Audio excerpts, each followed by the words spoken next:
we could help you tell it. There's Yes, no reason to be afraid of what people think, right, Heidi? that's right. Because the people that, well, let me start on a much broader spectrum about judgment, okay? That judgy voice, everybody has that. And it's judging yourself, it's judging other people, and it's judging situations. So you're never, ever, ever, ever going to get around judgment. It's out there. So, what really we're going to be talking about today is when judgment pops up, how does that affect you? And for some people, like I can speak from personal experience, self judgment and then judgment from like my parents or teachers, things like that, especially when it came to my singing, really made a huge difference on some of the choices I decided to make as far as which opportunities I should go after or not. What about you, Francine? Did you experience that growing up too? I was a people pleaser. So my whole life, besides what would make me happy, what will they think about it? Will that make them happy? Oh, yeah. And I definitely feel that too. And I even notice it pop up now that I realize that, it's not always a good thing to be a people pleaser. I mean, logically you think, well, yeah, it is because, I want people to like me, I want to help people. What could be wrong with making people like me? But what ends up happening over time, and you may not notice it, is you don't ask for help because you're afraid maybe you're imposing yourself on others. And so over time, when you need help or you're working on bigger projects, you might not ask for help. And also, um, you start to build up kind of this underlying resentment, and you don't really know where it comes from at first. And so you don't put it together until somebody kind of helps you to slow down and realize what this process is and what's happening. Do you relate to that, Francine? I saw you nodding over there. Oh, yes. And let's go a step further. Instead of doing what makes you happy,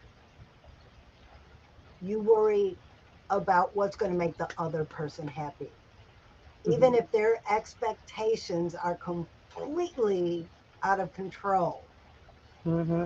you want them to like you so much that you keep doing more and more and more. But it goes another way too. We talk about Sue a lot on this show because Sue is a true success story of what we do. And if you haven't heard, Sue is somebody who watched our live stream of children's authors talking about our books.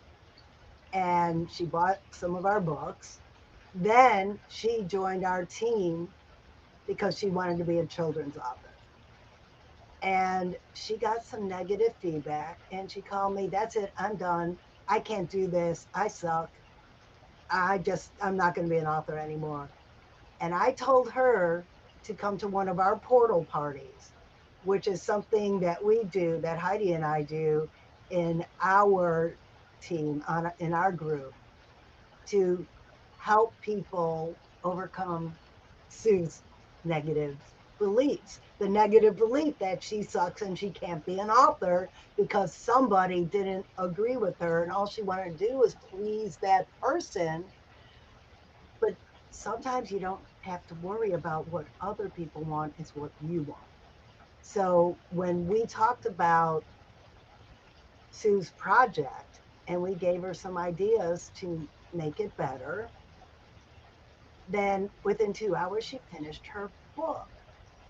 So where am I going with this is Sue wanted to please the illustrator and somebody else she was working with rather than figure out what was wrong with it. And to her, pleasing them was, I'll quit. I can't do this. Yeah. In 1 hour, though, we showed her simple things that she could do. And that goes with anything. I remember back when I first started on social media, I did not like what I looked like. I did not want to be on videos.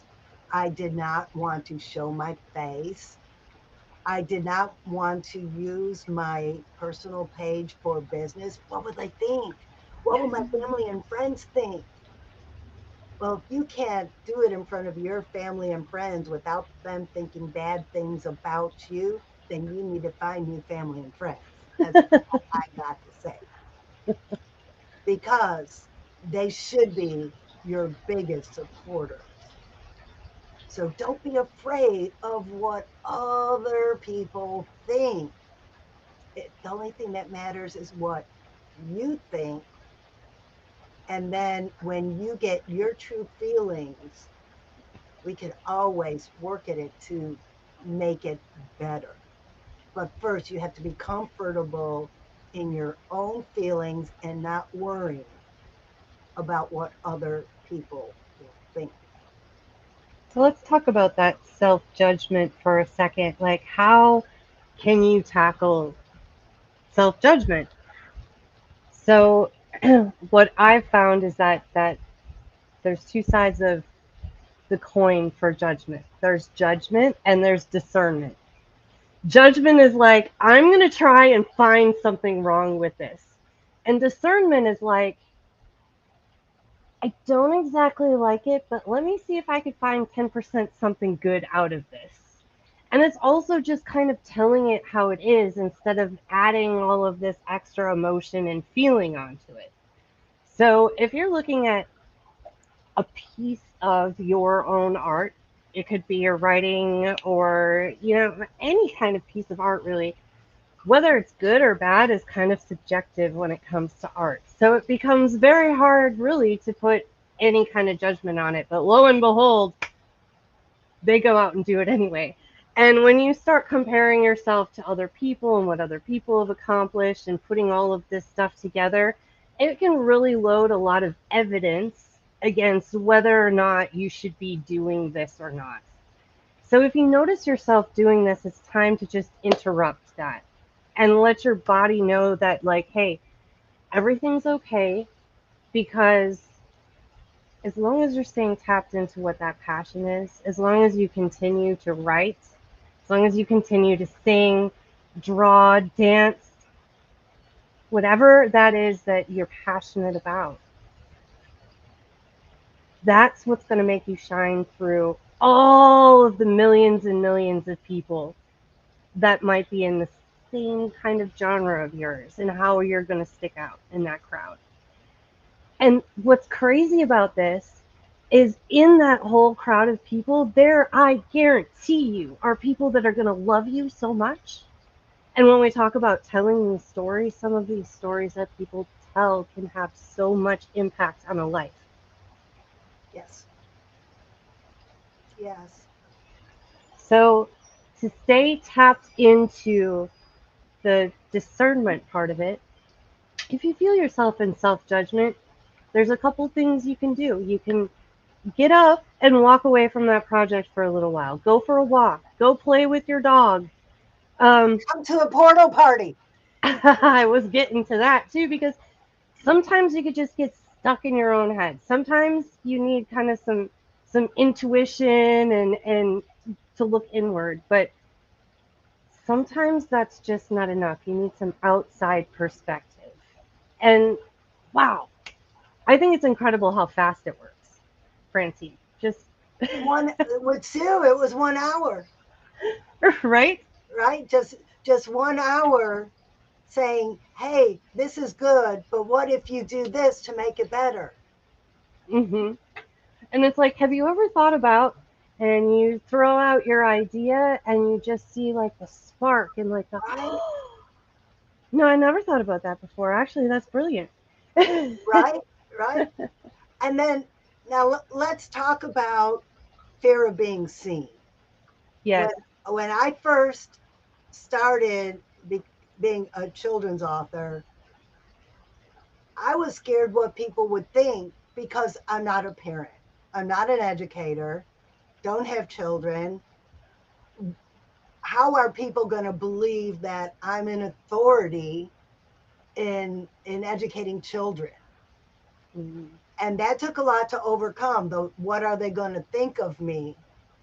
Mhm. Because I'm a highly educated woman. I have an MBA. I took doctoral studies, and I have a life experience that nobody else has had. And that is what qualifies me to teach children how to have more confidence, to teach children how to be more kind, because I teach adults the same stuff. And my children's books are just pieces of my adult personal development books. Mhm. And that's what gave me the idea that, okay, who cares what people think about me writing children's books? Because if I could teach this to adults, all I have to do is say the same stuff that a kid would understand and do it in a funny voice and act a little bit more crazy. Wait, show the thumbnail for this episode again, please, Heidi. It took me a lot of courage to go out dressed like Princess Francie. Friday, I was between events and I had to go to the bank. Did I change my clothes? No. I went in the bank tail and all because I don't care what people think anymore. I have a message to tell, and that tail gets the attention on my message. It's pretty freeing to feel that way, isn't it? Yes, yes, it is. Oh, that's awesome, Francine. And while we were on the thumbnail, I was thinking about this. When I started performing, man, I was so worried about what I look like on stage. Like I was like, I don't know, am I doing it right? Like at first, I just realized that I had to just let the music take me to the places that it takes me and just almost forget like the people are even there for a minute. And when I'd watch back videos or I'd see photos of myself like that, I'm like, whoa, actually kind of cool like that. Like I don't know how to dance, but that actually didn't look too bad. Um, and I just realized I was giving myself so much anxiety leading up to a lot of these performances because I was so worried about what people would think. And as far as being in the public eye, that is somewhat of a concern that you want to think about. But even if you have the people who are your haters, you have people commenting and their negative comments, you don't have to give any energy to those comments. And in my opinion, anything that has like a even balance, if you're getting a bunch of good comments, there's probably a lot of people that are going to disagree with it too. And that's okay. You don't have to have everyone like you, as a There, pleaser would make you think. there are billions of people in the world, It's true. and this would be a boring world if we all agreed on everything. Agreed. Really think about it. If everybody liked all the same stuff, how boring would life be? There Hmm. are things that you don't like that other people do. Does that mean they're wrong? That just means they're different. And oh, I wish I had a copy of the book here. I have everything all packed up for my event this weekend. Let Your Sparkle Shine. All the kids in the book have something about themselves that they keep hidden. Like Lola doesn't want to dance because she's afraid that people will make fun of her because she's chunky. Or Sarah is super smart and she's just so shy and quiet because she doesn't want people to make fun of her because she uses big words. Or Eugenia, she's the mermaid who gives the kids their lesson on letting their sparkle shine, who happens to be a friend of mine. And oh my gosh, I almost called you Jody. I, Close. E. another friend of mine, Heidi. Anyways, Eugenia went by Gina because she didn't like her name. And then she finally learned to love her name for what it meant, which is queen. And let's see, Sam just gets so excited and everyone tells him to calm down. No, Sam, let your sparkle, let your sparkle shine.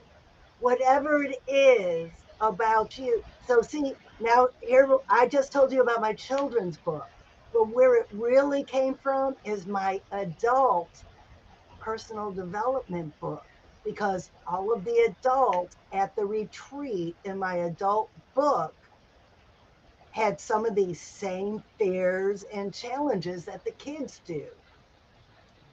Like Jessie hated her job because she ended up going into finance like her parents wanted her to when she just really wanted to be a teacher. Same principles. If you do what you love, who cares what other people think? The people who resonate with you, those are your people. Those are the Yes. people you should be speaking to. And I also just kind of want to bring to everybody's attention really what I think your biggest skill and your biggest qualifier for, why are you qualified to speak to children is because you've taken some very like complicated concepts and you've explained it like I'm 5. And so even for that matter, it's like sometimes maybe like as adults, we just need to go to the child story version just to catch up. Because, I mean, I was 27 years old before I really realized that beliefs from my childhood were causing me to act in a certain way in my adulthood. And it was really, really holding back my success. And that's why I do what I do today because I was talking to all my friends and I'm like, do you know about this? And they're like, what crazy stuff have you gotten into now? Right? Yeah, exactly. And that's what I, I've been trying to hold off and I just can't anymore. The Butterfly Who Changed Everything is up on Amazon now.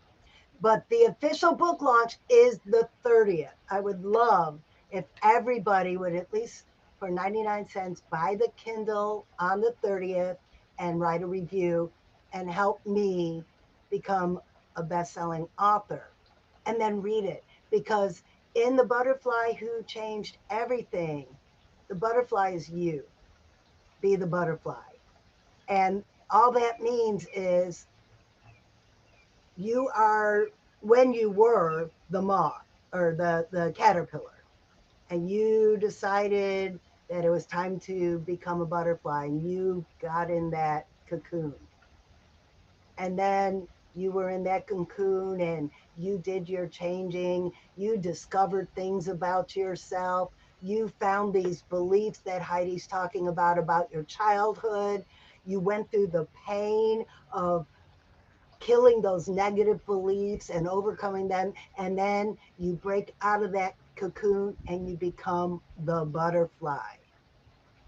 And the 6-step process of personal change, which is my signature process that I use in all of my courses and in all of my programs, the 6-step process is illustrated in this book. I take you step by step through this process. And at step 6, you write your new story as the butterfly. But Oh. step 1 is saying, I think I need to change. What do I need to change about myself? I'm that caterpillar and I'm starting that march toward the cocoon. And then the step two, you're starting to build that cocoon. And it's all laid out in the book to help you discover what's making you uncomfortable, those negative childhood beliefs you have, and figuring out how to change them so you could be the butterfly. Yeah, I love that analogy. Anyway, butterflies are just out. My um, boyfriend's mom does the monarchs with the caterpillars Mhm, in mhm. the caterpillar house, and they all come out, and it's so cool to watch them like dry off their wings and then like take off. I mean, even the part of taking off becomes a process. And I'm really looking forward to your book coming out, Francine. This Saturday, please. If you don't get the paperback copy, please just get the 99-cent Kindle for me. I mean, that's totally doable. Oh, and I'm gonna have to get one of those little ducks behind you. I mean, What's his the name again? Sparkle Feathers. Yes, the Sparkle sparkle Feathers. feathers. Sparkle Feathers does make an appearance in The Butterfly. He is the camp counselor teaching Princess Francie how to be a facilitator at the retreat. I bet he's really good at headbanging. Yeah, look at that hair move. I love it.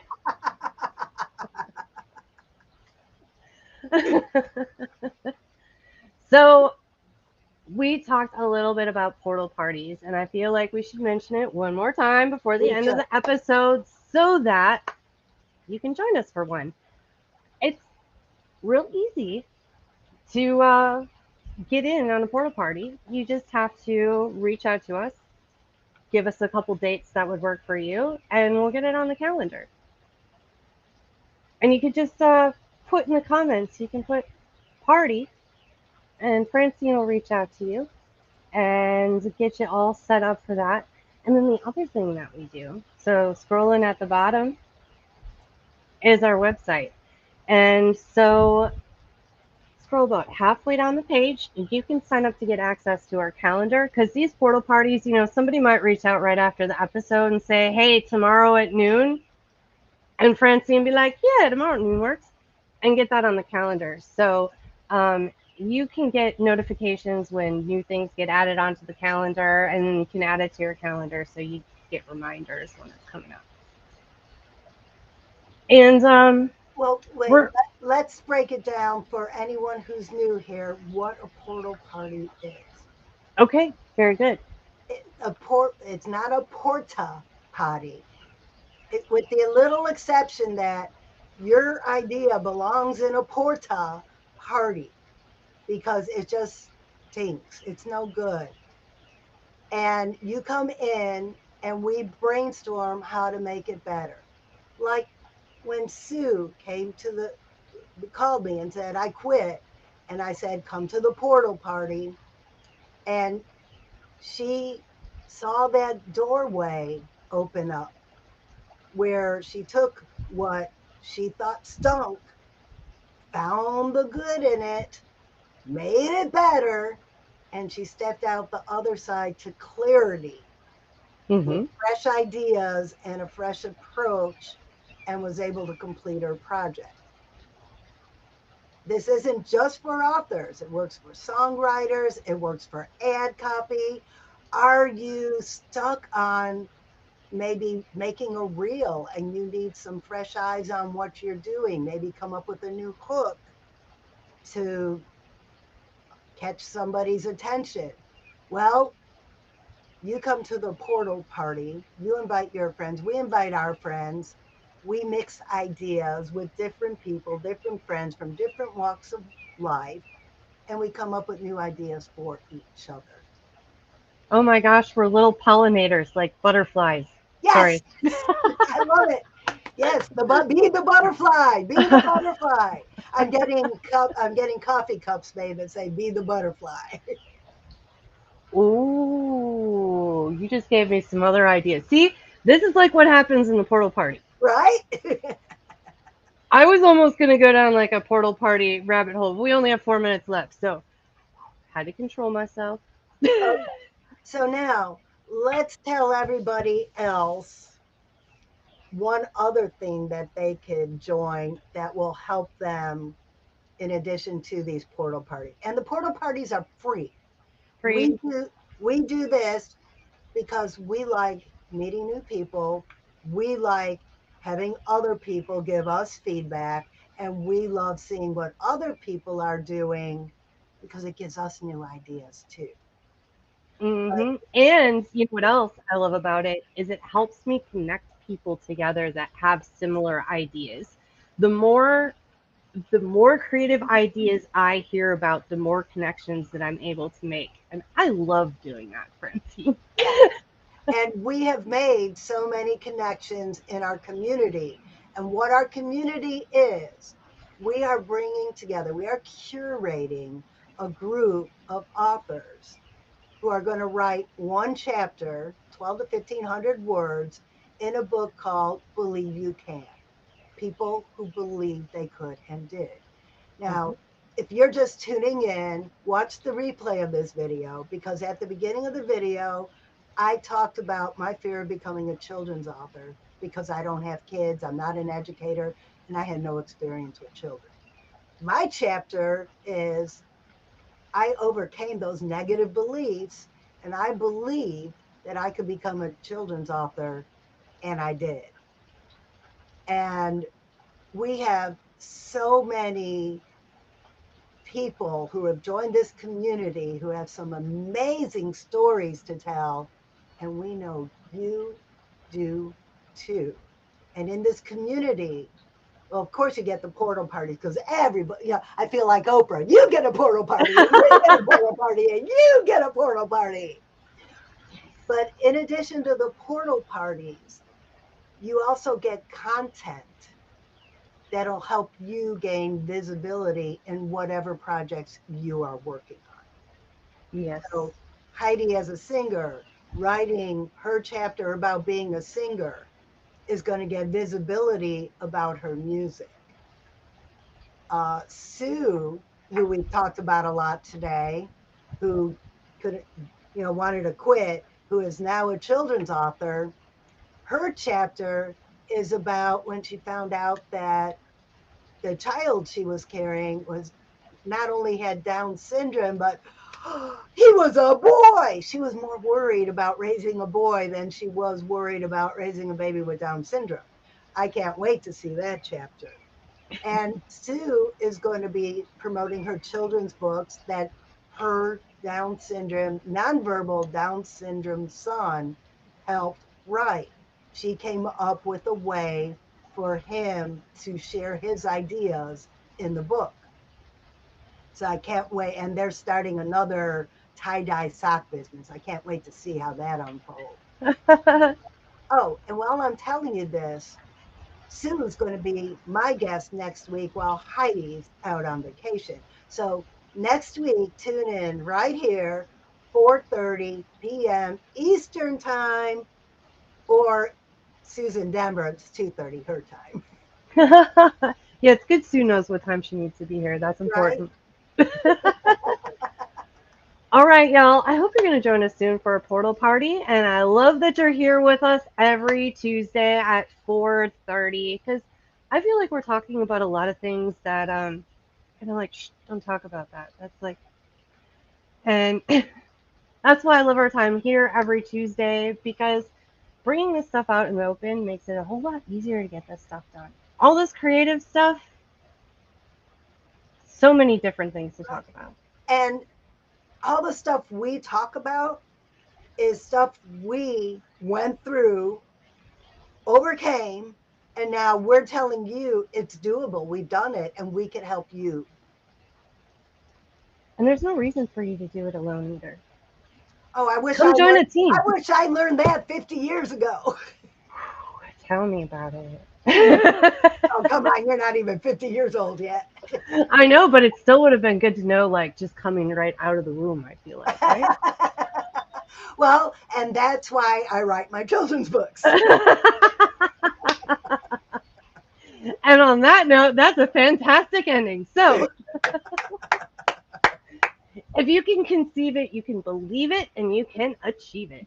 From the head to the heart to the hands. Yes, Yes, you you can. can. Yeah.